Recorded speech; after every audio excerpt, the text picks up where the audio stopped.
आणि स्वतः भ्रष्टाचार केला एवढा दुनियाभराचा बुडापासून शेंड्यापर्यंत 4 पंचवार्षिका झाल्या आहे. सगळंच आम्हाला माहीत आहे, सगळा इतिहास आमच्याजवळ आहे.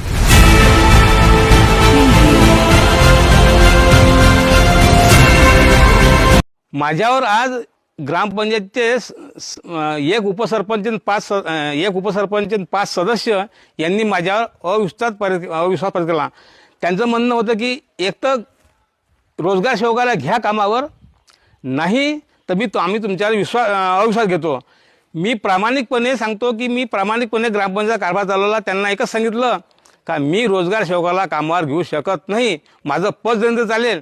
म्हणून यांनी हा अविश्वास माझ्यावर पारित केला आहे. आणि तो सांगून राहिला का मी असन मी तसन, मी इमानदार आहोत. इमानदार आमच्या देखत कर म्हणा. इमानदारी किती काय त्याच्यावालीचा सारी काढतो मग त्याच्यावाली बी नाही इमानदारी.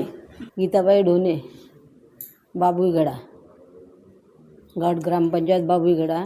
3 वर्षापासून आम्हाला एवढा त्रास आहे सरपंचाचा का आमची एकही गोष्ट ऐकू शकत नाही. सगळं तो त्याच्या मतानं करते. काय आता या प्रकरणामध्ये गावले आला होता, मला काय पैशाची ऑफर दिली आणि माझ्या संग या म्हणजे आमच्या आल्या 2 कॅन्डिडेट माझ्या गाडीत बसून द्या म्हणे समोरच्या माणसाले. तर आम्ही त्याच्या त्रासानं थकून गेलो. राहू तो त्या गरीब पोरावर ऑब्जेक्शन घेते. ते आम्ही म्हटलं त्याच्या ठरावाप्रमाणे तुम्ही त्याला द्या बा, तिकून आलेला कागद आहे तर तुम्ही घेऊ शकता. तर आमच्याला एकदम तडकम तुम्ही जास्त कराल तर रिपोर्टच देऊन असं करण तसं करण सारं दुनियाचं गाव ते म्हणांत. आणि स्वतः भ्रष्टाचार केला एवढा दुनियाभराचा बुडापासून शेंड्यापर्यंत 4 पंचवार्षिका झाल्या आहे. सगळंच आम्हाला माहीत आहे, सगळा इतिहास आमच्याजवळ आहे. पूर्ण जुने संडाचं काय म्हणतात त्याचे 2-2 हजार रुपये घेऊन आणि पुरे पंचायत समितीला पाठवल्यानं पैसे वसूल केले. सगळंच आमच्या गावामध्ये सपादून राहिलं. त्यानं भ्या आणले गावामध्ये, काय गट हे पाडले, नगर पाडले आमच्या गावामध्ये आपल्याच मतानं. काही करण आपल्याच मतानं. आणि जास्त बोलायला लागलं म्हणजे ग्रामपंचायत उठून जाते आणि बाहेर चालला जाते आणि बोंबलत बसा म्हणजे तसेच. काय एवढा त्रास आहे त्याच्या आला का पाहिजे तसा त्रास आहे म्हणा.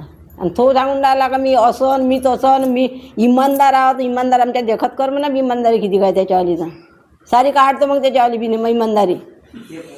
काय एका शैलांशी आणि एवढ्या ग्रामपंचायतच्या भरोशावर सारे लेकरं शिकवले. दुनियात खावाची सोय नाही होती, पैदा झाले लेकरं. तर सारा इतिहास आमच्या जवळच आहे.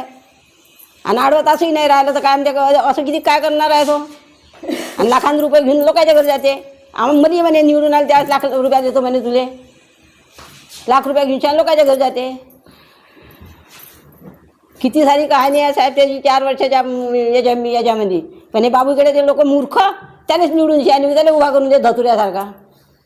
त्याचा अंगणी नाही फुटान देशमुखाहून मोठा. आता तो म्हणते सोच गड्डे आले ते आखाड्यामध्ये आहे म्हणे टिकाच पाहिजे म्हणे हातगीत करून आणि टिकाच्या गड्ड्याशी आम्ही सँक्शन नाही करत. नाहीच केलं. 2 वेळा त्या काय म्हणते कोणती मॅडम होते त्या आल्या ती तसा उईके मॅडम 2 वेळा आल्या. 5 लाखाच्या राहिल्या 2 जणी तिथं आल्या. नाही म्हणे मला टिकाच्या म्हटलं कोणत्या टिकाच्या गड्ड्यानं खांदाला सरकारनं काढले जशी वेळा काढल्या रे म्हटलं. काय मी तर सारखीच बोलतो, काही वादच नाही आहे. आता चव्हाट्यारी कोणी बोलायला मी काय म्हणते वैशुद्धी करून ठेवून त्याच्या आधी.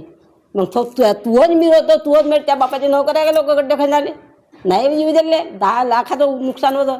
त्याच्यापाशी जमीन नाही काही नाही म्हणून थोडं काही नुकसान करते. आणि मीच मोठा म्हणते माझ्याशिवाय काहीच नाही होत म्हणते.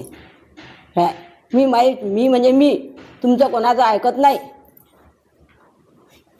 असा त्याचा प्रकार आहे शेवटपासून. आणि तो त्या पोराला बदनाम करण्याच्या लेकरांना गरीब लेकरू त्यानंच लावलं. त्याने माझ्या घरीही सांगितलं म्या तर पाय म्हटलं एकाच्या त्या फोत्राच्या सहीनं काही नाही होत म्हटलं. तुमच्या सामने वांग्याचं फोतारा त्या सहीनं काय त्याच्या बापानं लावून ठेवला म्हटलं. दिसा तुम्ही सर्व कर्मचारी सह्या करा तर आज पैसे निघन म्हटलं. असे कसे पैसे काढले म्हटलं. काय मग काय बोला त्या संग घरी माझ्या घरी येऊन स्वतः अशी बोलली मी त्याने. तरी तो त्यातच मी सारखं झालं म्हणजे झाले. अरे तू हे लेकरं तू शिकवले ग्रामपंचायतच्या भरोशावर आणि तू त्याला काय म्हणते असा सुरी घेऊन कापायला निघाला. मग तू हे लेकरं आहे आणि बाकीचे काय कोणाचे फेकून द्यायचे आहे काय. सर्वांनी आपापल्या लेकराची कदर आहे. तर तो म्हणते अरे 10.5 लाखाचा घोटाळा केला आणि एवढा सरकारचा भारतामध्ये घोटाळा तो कुठचा होय. तिथं नाही त्यात पाहिले कोणता घोटाळा केला त्या किती केला तू पाय काढणं बुडापासूनची आणि त्याचं पुरं ग्रामपंचायतचं खाऊन टाकलं. काहीच नाही शिल्लक ठेवलं. आणि तू असा म्हणतो